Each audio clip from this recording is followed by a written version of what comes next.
Sometimes when we think about people telling other people about God and about Jesus, we think of powerful, extraordinary people in the history of the United States, powerful, extraordinary proclaimers of the gospel like Billy Graham or Walter A. Meyer or Billy Sunday even. But those are exceptions to the rule.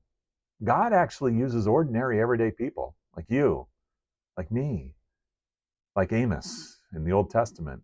Amos was a nobody. He wasn't a prophet. His father wasn't a prophet. Amos was a shepherd. And as on a side hustle, he was a dresser of sycamore figs, which means he took an iron knife and he would cut open the figs that were growing on the bark of sycamore trees, and then they would bloom or blossom or ripen, and then people could eat them. That's all Amos was. That's all Amos ever really wanted to do, I would imagine. But yet God calls him and says, Amos, I'm going to show you what I need you to do for me. And he gave him the words. And Amos said, okay, is God calling you? I think he is. He's calling you, ordinary though you may feel you are, to tell people about Jesus. That Jesus Christ was born on Christmas, lived perfectly, healing people and teaching people and loving people.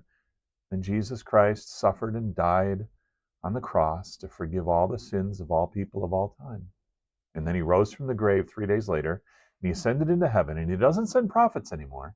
He sends you, and he sends me to get out there and tell people about Jesus.